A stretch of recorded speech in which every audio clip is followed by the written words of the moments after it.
After the valve body has been thoroughly washed and all the surfaces cleaned of any gasket material, we want to check the movement of the valves in the body. To do that, we need a small screwdriver and insert it behind the valve and the casting and pry lightly against the valve and monitor the movement. The movement should be smooth and return all the way back to seat when the screwdriver is removed. All the valves can be checked in this fashion. Also note that some valves have heavier springing than others, but as long as they move smoothly and do not bind and return back to seat when the screwdriver is removed, they should be in adequate condition. If you have any that do not return properly or do not move smoothly, that valve should be removed, polished with a 400 grit sandpaper, thoroughly washed, reinstalled, and checked once again for smooth movement. Also on the valve body, we need to remove this accumulator, check the spring, and replace the seal. In order to do that, we can compress the spring with a large pair of pliers if we're careful by surrounding the valve body with the jaws, clamping down easily, removing the E-ring with a screwdriver, and carefully releasing the tension with the pliers. Always release the tension of the piston with it facing away from you once the E-ring is removed.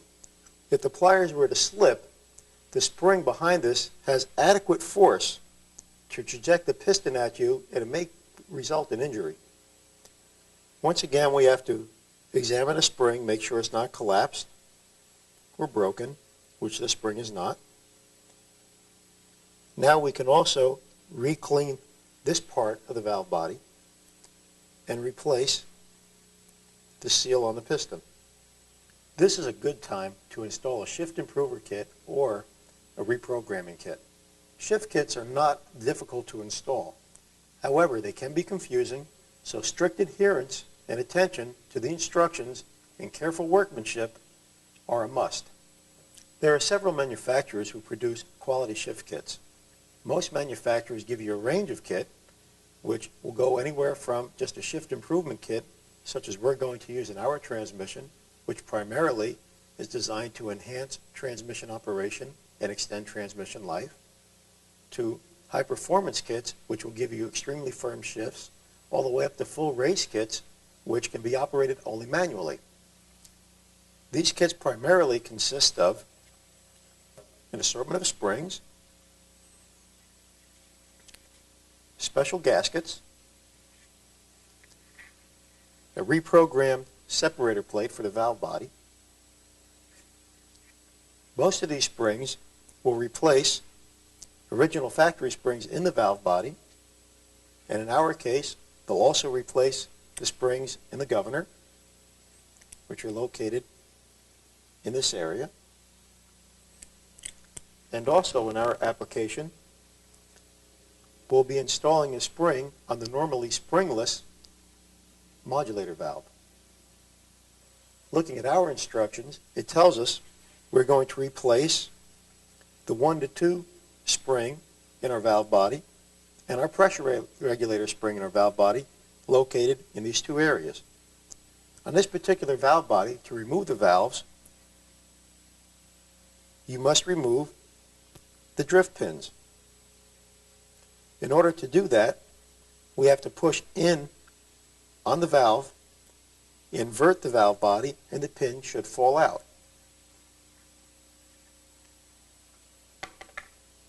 Don't release the valve or it might shoot across the room. We turn the valve body back over and release our finger off of the valve. If you notice, by pushing it out, it popped out. We want to remove the valve, making sure we keep location of all our parts. This is the entire 2 to 3 valve assembly in the order in which it was removed from the valve body. What we need to do now is replace the associated parts as per our instructions with the original parts and then reinstall the valve assembly in the valve body. In our kit, that means replacing this spring with a color-coded spring from our instruction sheet. Earlier we mentioned if you had a sticky valve, to remove it and polish it. Very simply, let's just say this valve wasn't moving smoothly. We removed it from the valve body, going to use some 400 grit emery paper, wrap it around the valve, and just polish it up. We'll do this on all surfaces that actually contact the valve body. Now we need to wash it in clean solvent and dry it, and when we reinstall it into the valve body, we'll double check for smooth operation. If operation is smooth, the job is done. If not, it needs to be removed once again and double check and the problem solved. With the 2 to 3 assembly reinstalled, we'll move on to the pressure regulator spring.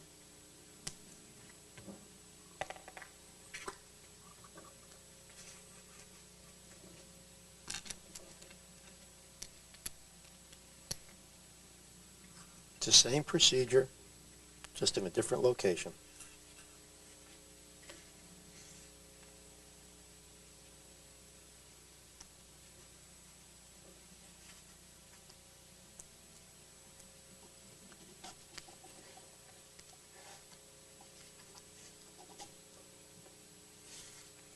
That completes the modification to the valve body with this shift improver kit. Next, we'll move to the governor and change the springs as per the instructions. The springs in the governor are located up under the pads in this area and across in this area. To remove them, we don't need to disassemble the governor. We simply need to install a small screwdriver into the coil of the spring and pry it out. Unfortunately, it's easier to remove the springs than reinstall the new ones. Looking at the governor inside, you'll notice that there are little pads that the spring locates on. To install the new spring, we want to engage one end of the spring onto the pad. Then we need to compress the spring further in and twist the new face down flat against the pad, and then locate it in position with a small screwdriver. With the spring properly installed, it'll be located properly on both pads, just as a stock spring was. If it isn't located properly on the pad, it will not function properly, your transmission will shift incorrectly, and the spring can fall out and jam the governor, resulting in transmission failure. So make sure that your springs are properly located in their seats. The last modification in our shift kit will be performed during final assembly of the transmission, where we're going to install this spring onto our modulator valve before we install the modulator into the case. All of the other modifications in this particular shift kit were already done for us in the design of the valve body gaskets and the modified separator plate.